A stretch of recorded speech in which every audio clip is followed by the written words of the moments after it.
सभी माताओं और बहनों को मेरा प्रणाम स्वीकार हो। आज मैं आप लोगों को जिउतिया व्रत की बहुत ही सुंदर कथा सुनाने जा रही हूँ। हमारा अनुमान है कि इस कथा को बहुत कम ही लोग सुने होंगे।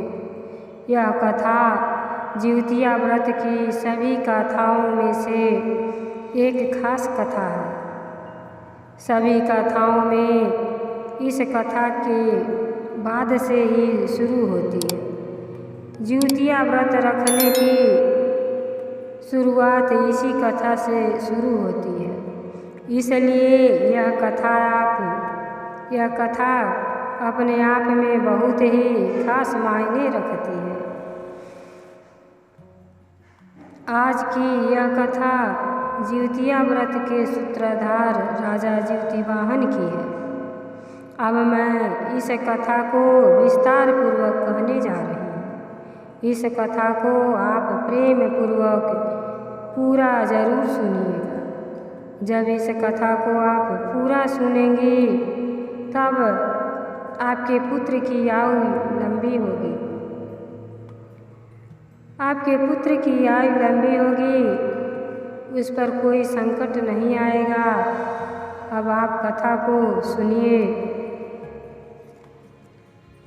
कैला जिउतिया के व्रतवा तू आज सखिया, कैला जिउतिया के व्रतवा तू आज सखिया, होई है तू हरो लालनवा खुशहाल सखिया,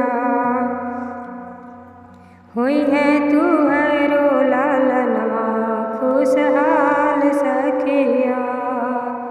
कैला जिउतिया के व्रतवा तू आज सखिया, कैला जिउतिया के व्रतवा तू आज सखिया, तू हर लालना जी है 102 साल सखिया, तू हर लालना जी है 102 साल सखिया। बहुत पहले की बात है। एक राज्य में एक राजा रहते थे। उस राजा का नाम जिउतिवाहन था। उनका स्वभाव बहुत ही सरल, सज्जन और उदार था। वह बहुत ही धार्मिक प्रवृत्ति के थे। वे हमेशा धार्मिक कार्यों में ही लगे रहते थे। वह राजा जरूर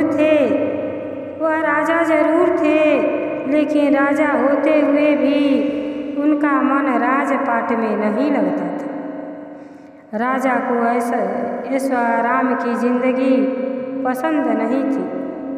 वह बहुत बुद्धिमान थे। उनको लोक परलोक दोनों का ज्ञान था।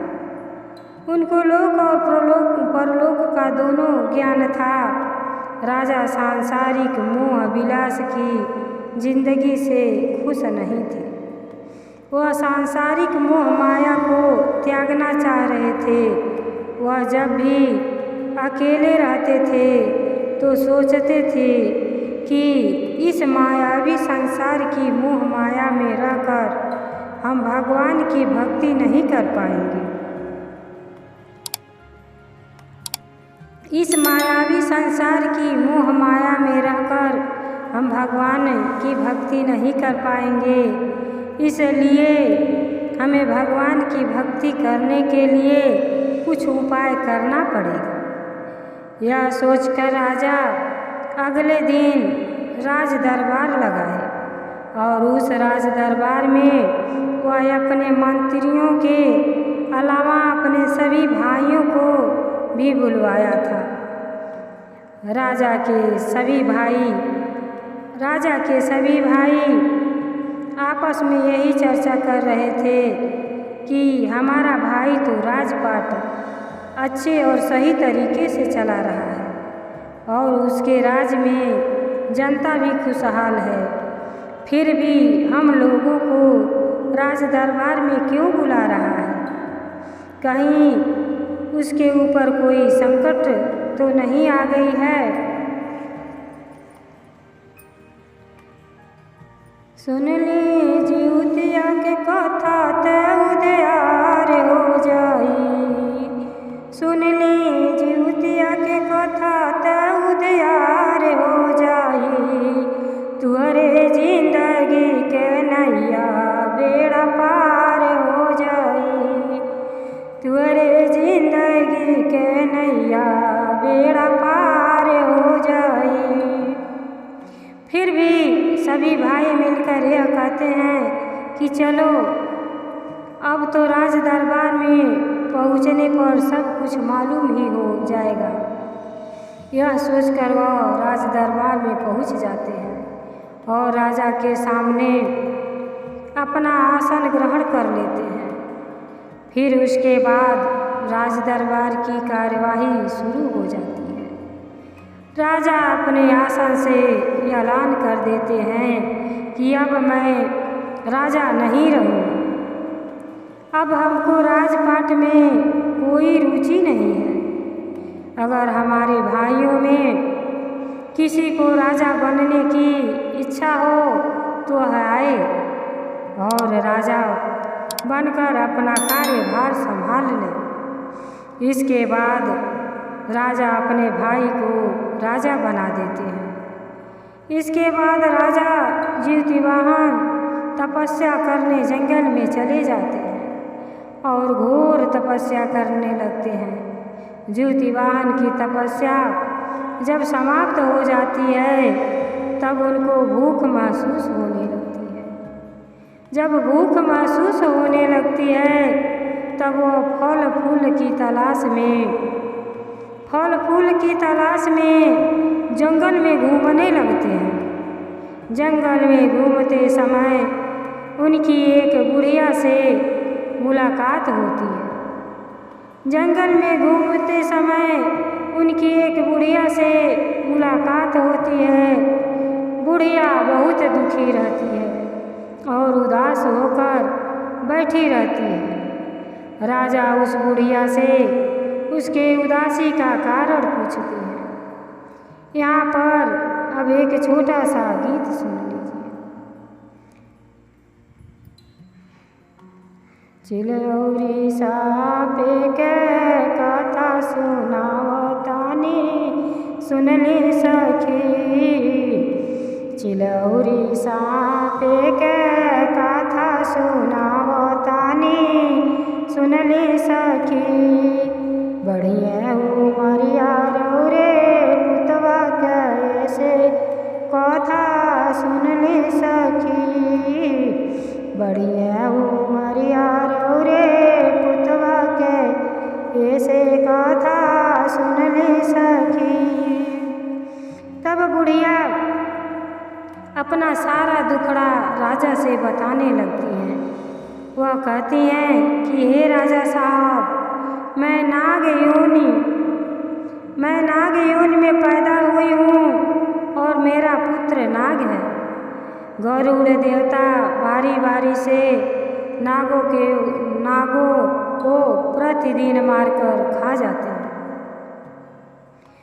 नागों को प्रतिदिन मारकर खा जाते हैं और आज मेरे पुत्र की बारी है, इसलिए वह आज मेरे पुत्र को मारकर खा जाए। इसलिए मैं उदास होकर बैठी हूँ। जब इतना बात राजा जीवतिवाहन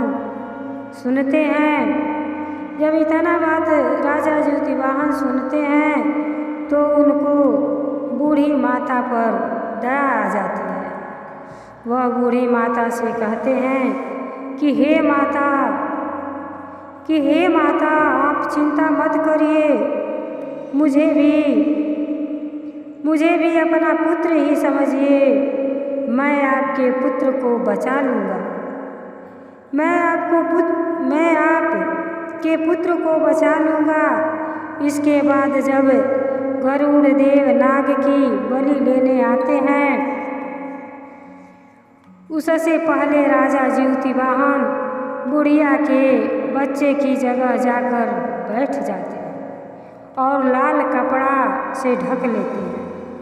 जब गरुड़ जी उन पर चोंच से मारते हैं तो देखते हैं कि इनकी आँखों में तो किसी प्रकार का डर या भय नहीं दिख रहा है। इनकी आँखों में तो किसी प्रकार का डर या भय नहीं दिख रहा है। तब गरुड़ जी उनको मृत्यु दान दे देते।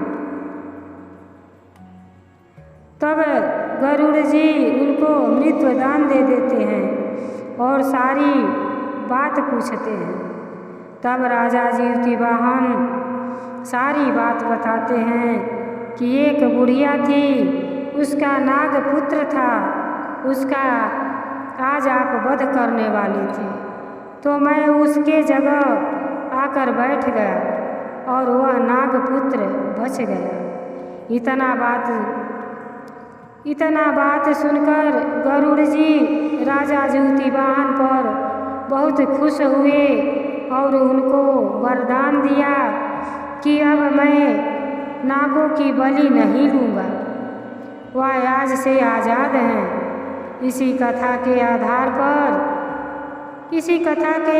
पर जीवतिया का व्रत रखा जाने लगा और राजा जीवतीवाहन की पूजा की जाने लगी और लोगों में विश्वास हो गया कि अगर हम भी जीवतीवाहन की पूजा करेंगे तो वो हमारे पुत्र की भी रक्षा करें। मेरी प्रिय सहेलियों, अगर हमारी यह कथा आपको अच्छी लगे हो तो कथा को शेयर कर दीजिए और अगर आप चैनल पर नए हैं तो अगली कथा आसानी से पाने के लिए अपने विधाता ज्ञान चैनल को सब्सक्राइब कर लीजिए। हर हर महादेव, घर घर महादेव।